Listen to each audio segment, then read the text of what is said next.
The horse lay where the road bent away from the salt flats, half in shadow, half in the white glare of noon. Its chest rose shallow, like it had forgotten how to breathe properly. One eye was swollen shut. The other watched the sky without seeing it. Eli Mercer reined in when he noticed the flies. They gathered thick along the horse's flank, buzzing low, impatient, the way flies did when they knew time was on their side. His mare snorted and tossed her head. Uneasy, Eli rested a hand on her neck and slid down from the saddle. The heat pressed down on him, heavy as a hand on the back of his neck. Somewhere far off, a hawk cried, sharp and lonely. The road behind him was empty. The road ahead disappeared into heat shimmer and dust. He took a few slow steps closer. The horse was a bay, or had been once. Mud and dried blood clung to its legs. The hide along its ribs was striped with welts, dark and uneven, like someone had lost count halfway through. One hind leg lay wrong, twisted just enough to make Ellie's jaw tighten. A length of rope still looped loose around the animal's neck, frayed where it had been cut or torn free. Eli crouched. The horse flinched weakly at the movement, a shudder running through its frame. More reflex than fear now. Easy, Eli said, though the word came out rough, unused. He hadn't spoken aloud since morning. Easy. Boyd, the horse is good. I rolled toward him. There was no fire in it, no fight, just a dull, waiting look that Eli recognized too well. He reached out slowly, letting the back of his fingers brush the horse's neck. The skin was hot, too hot. The animal trembled under the touch, breath hitching. Eli pulled his hand back and sat on his heels. He scanned the ground, hoof prints everywhere, boot heels, drag marks. Someone had worked the horse hard, then worked their anger into it when it gave out. He'd seen it before. Back when he still rode with men who laughed too loud and drank harder than they should. Men who thought strength meant taking until there was nothing left. Eli had walked away from that life years ago, but the memory lived in his hands, in the way his fingers curled when he was tired. He stood and looked down the road again. No dust cloud, no sound of wagons. Whoever had done this was long gone. Eli wiped sweat from his brow with the back of his sleeve. He had water enough for himself and his mare, a small sack of oats, a day's ride still to reach the ranch where he was meant to take work mending fence. He could say a prayer, loose the rope, and leave the horse to the mercy of the sun. That was the sensible thing.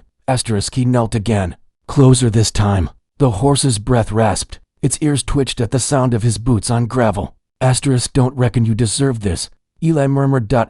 He thought of his father, bent over in the dirt behind their first homestead, coughing blood into his hand, while the bank men waited on their horses. Thought of how the land had taken everything slow, without ever raising a whip. Thought of how helpless felt heavier than any chain. Eli stood, unbuckled his canteen, and poured a little water into his palm. He brought it to the horse's mouth. At first there was nothing. Then the horse's tongue moved, barely there, rough against his skin. It drank like it was afraid the water might disappear if it went too fast. Eli swallowed. Hardy this ain't smart, he'd told himself, glancing at his mare. She shifted her weight, ears flicking, as if she already knew her day had changed. The horse tried to move then, maybe thinking relief meant it was time to stand. Pain lanced through its body. It cried out, a broken sound that echoed off the low hills and cut straight through Ellie's chest. The animal collapsed back into the dirt, sides heaving. Eli pressed his hand flat to the ground to steady himself. He could already hear the voices that would come later. Ranch hands shaking their heads. Townsfolk saying it was kinder to put the animal down. Men reminding him feed cost money and mercy didn't. He looked at the horse again. At the torn hide. At the eye that stayed open, still watching. Eli reached for the rope at the horse's neck and loosened it the rest of the way, letting it fall into the dust. All right, he said quietly. More promise than plan. All right. The wind picked up then, carrying the smell of dry earth and distant rain that might never fall. Eli stood there between the road he was supposed to take and the life lying broken at his feet, knowing that whichever way he turned, something would be left behind. Eli worked slow, the way you did when moving too fast could make things worse. He tied his mare to a scrubby mesquite a short distance off the road, close enough she wouldn't wander, far enough she wouldn't spook. She watched him with dark, questioning eyes while he went back to the fallen horse. The sun crept higher. Heat shimmered off the ground. Eli tore strips from an old flour sack he kept rolled behind his saddle. and dipped them in what little water he could spare. He laid them over the worst of the welts, gentle as he knew how. The horse shuddered but didn't pull away. Its breathing eased some, shallow still, but steadier. The leg was the trouble. Eli crouched low, studying it without touching it first. He'd set bones before on cattle, once on a man, but this was bad, swollen, angry. He could try to splint it, but moving the horse might finish what the beating had started. Eli straightened and looked toward the west. The land rolled out, empty and wide, the kind of empty that swallowed sound. There was a town half a day north. If he pushed his mare hard, a vet sometimes passed through, if luck bent that way. Or he could ride on to the ranch, take the job, earn enough to forget this stretch of road ever existed. He sat back in the dirt, elbows on his knees, head tipped low. Sweat ran down his spine. His thoughts came slow. Waited. He remembered a winter long ago, when his mother had stood at the door with her shawl pulled tight, watching his father lead their last meal away to sell. How the animal had balked, sensing something wrong, and how his father had whispered to it, voice shaking, promising things he couldn't give.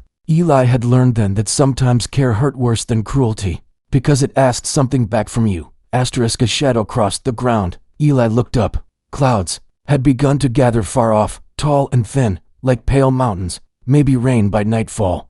Maybe nothing. The horse stirred again, head lifting an inch before falling back. Its breath rattled. Eli stood and paced a few steps, boots crunching on gravel. He rubbed his jaw, feeling the grit of stubble. If I leave you, he said aloud, the words tasting bitter. You die slow. The horse didn't answer, of course. But I followed him, tracking his movement with the last of its strength. Eli stopped pacing. He went to his saddle and pulled down his bedroll. He tore more cloth, found the short lengths of wood he used for quick fence fixes. He worked without looking at the road again, because looking might weaken him. He slid back beside the horse and spoke low, steady, more for himself than the animal. Gonna hurt, he warned, but I'll be quick. The horse tensed when he touched the leg. Eli braced his shoulder, set his teeth, and pulled. There was a sickening shift, a sound like wet leather twisting.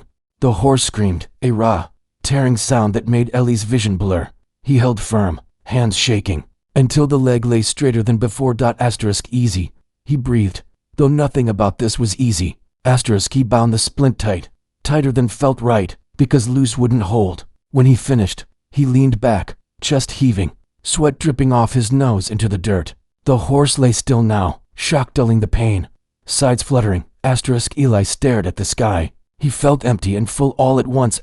Night would be dangerous. Predators, thieves, men who'd see a wounded horse as easy profit or mercy in the form of a bullet. He could build a small fire, maybe keep them back. He could stay. But staying meant giving up the job. Giving up the coin he needed for winter meant committing to a creature that might die anyway, despite everything. Eli sat up and looked at the horse's eye again. It was clear now, focused on him. Something like trust flickering there. Thin but real. All right, he said again, the word carrying more weight this time. We'll try. He stood and began gathering brush for a fire, the wind picking up around him, carrying with it the low, distant rumble of something moving closer than clouds. The fire burned low and blue as dusk settled, smoke crawling along the ground before lifting away into the dark. Eli fed it careful, sparing sticks. He needed light, not a beacon. The horse lay quiet beside him, breath shallow but steady. The splinted leg stretched out stiff and wrong looking in the fariglow. Night came on fast. The desert always did that, like it had somewhere better to be.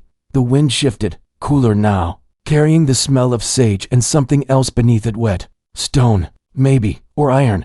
Eli pulled his coat tighter and sat with his back to a rock, rifle laid across his knees. Somewhere beyond the firelight, coyotes began to sing. The sound slid under his skin, thin and rising, a chorus that spoke of hunger and patience. His mare stamped and snorted, tugging at the rope. Eli stood, murmured to her, rubbed her neck until she settled. When he turned back, the horse's eye was open again, reflecting the fire.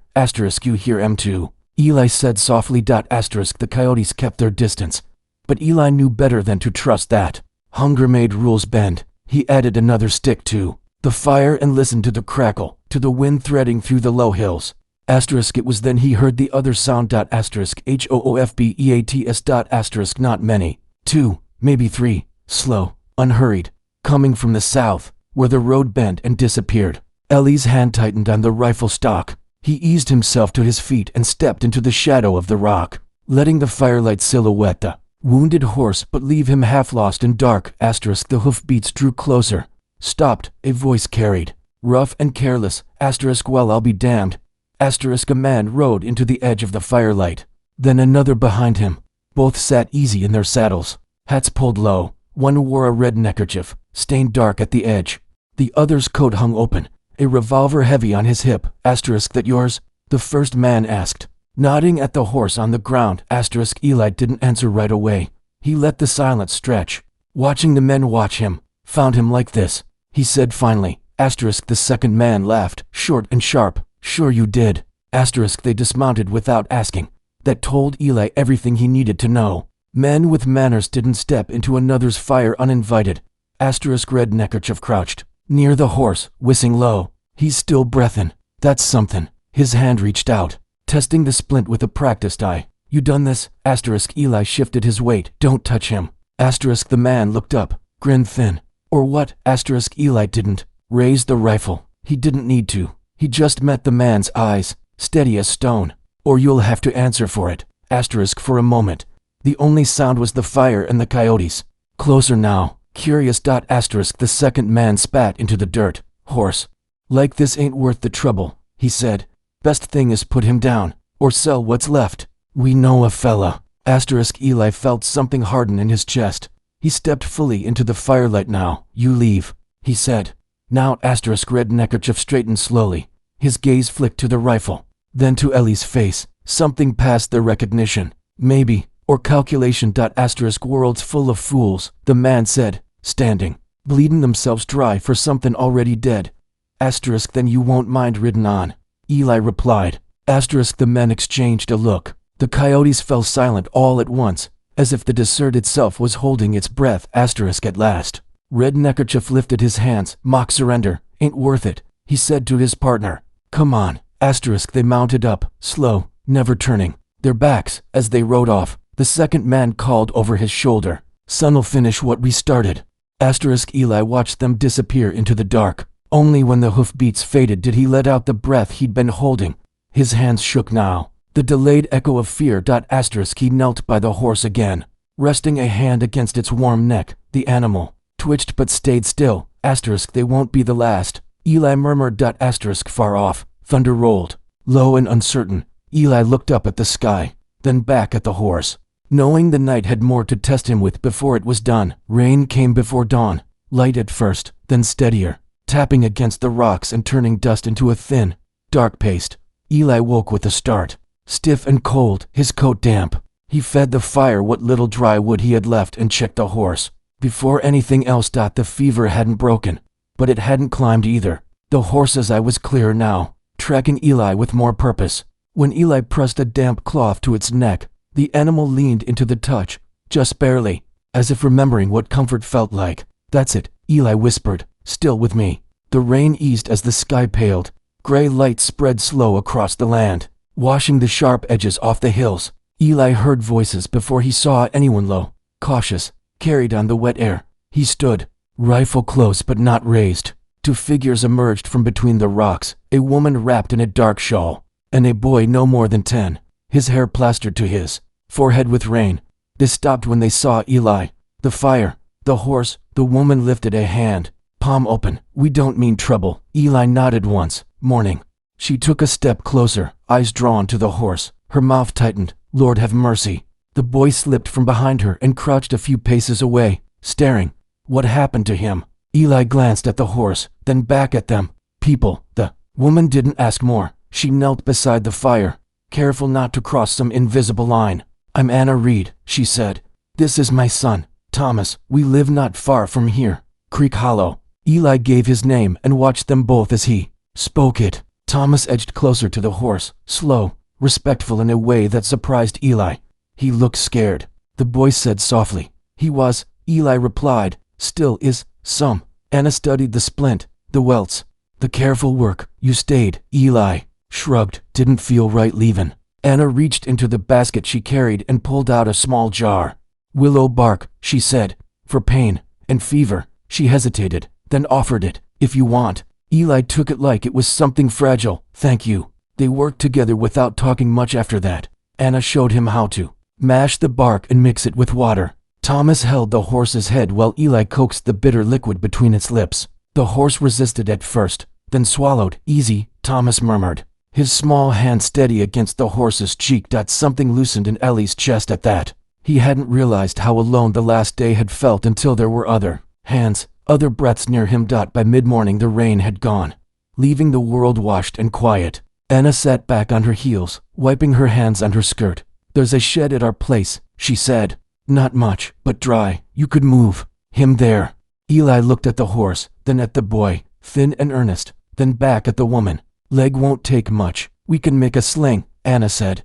My husband did once, for a mule. Eli felt the word husband settle heavy between them. Did Anna's eyes flicked away. War, she said simply. They moved the horse slow, inch by inch, using rope and patience, the way you moved grief when it was too big to lift all at once. The horse cried out once, then again, but it stood, trembling, leaning hard into the sling. Thomas walked beside it, talking the whole time about nothing and everything, about the creek, the frogs, the way storms made the rocks shine. The shed was little more than 4 walls and a roof, but it smelled of hay and old wood, not death. When the horse finally laid down, breathing hard but alive, Eli sank onto a crate and closed his eyes.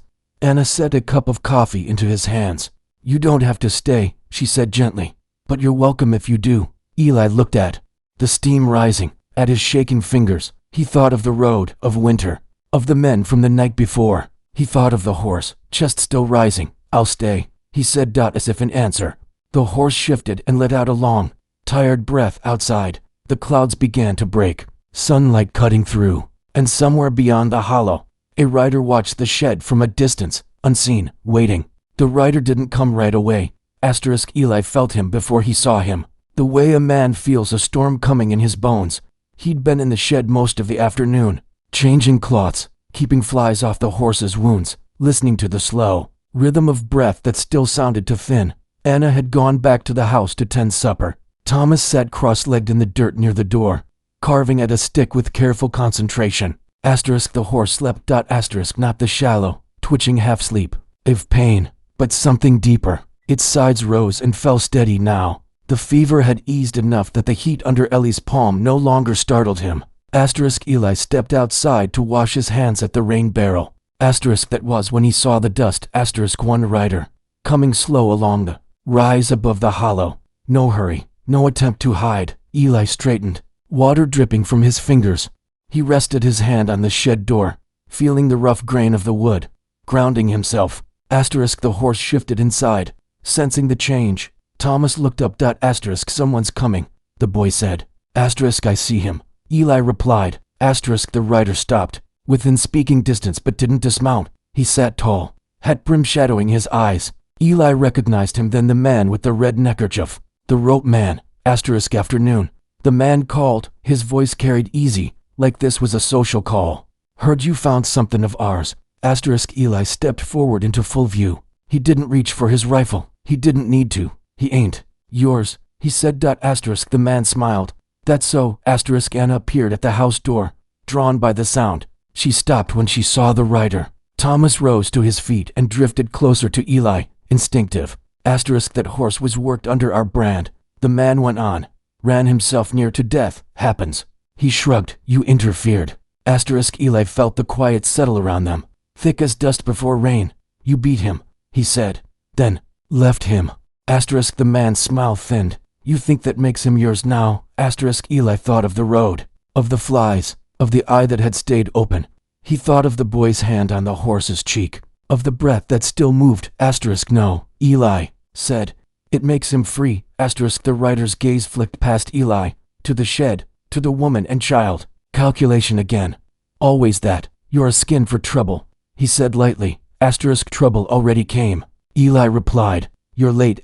For a moment, it looked like the man might reach for his gun. The world narrowed to that single space between decision and regret. Then the horse inside the shed whicker-ed. It was soft, weak, but unmistakably alive. The sound carried. The rider's eyes shifted, something like disbelief crossing his face. He stood, he asked, asterisk Eli didn't. Answered asterisk the man sat there another second, jaw working. Finally, he spat into the dirt and turned his horse. You're a stubborn son of a. He cut himself off, glancing at Anna. This ain't over. Asterisk Eli watched him ride away until the dust settled back into nothing. Only then did he let out the breath he'd been holding. Asterisk Anna crossed the yard and stood beside him. You could have been killed, she said quietly. Asterisk so could he. Eli answered asterisk that night. The horse drank on his own. Asterisk not much, just enough. But it was the first time Eli didn't have to coax him, didn't have to beg. He stood back, arms folded, and watched like a man afraid to blink. Asterisk Thomas smiled like it was Christmas. Asterisk days passed. Asterisk the leg stayed stiff, the healing slow and uneven, but the horse lived. He learned to stand again without crying out. His eye grew bright, alert. When Eli brushed him, he leaned into it, solid and warm. No longer just surviving, but choosing to stay. Asterisk winter crept closer. Frost traced the hollow in the mornings. Eli mended the shed roof, helped Anna with the fence, taught Thomas how to hold a hammer right, how to listen to the land instead of fighting it. Asterisk one evening, as the sun sank red behind the hills, Eli stood with his hand on the horse's neck. You'll never run like you used to, he said softly. But that's all right. Asterisk the horse turned his head and breathed against Ellie's shoulder. Steady and sure. Asterisk Eli smiled. Just a little. Asterisk the road still lay beyond the hollow, open and waiting. But for the first time in a long while, Eli didn't feel the pull of it. He had chosen. And the choice had chosen him back. Asterisk somewhere out there. Men would keep taking until nothing was left. Asterisk here. In this small pocket of the world, one life had been given back. Asterisk, and that, Eli reckoned, was enough.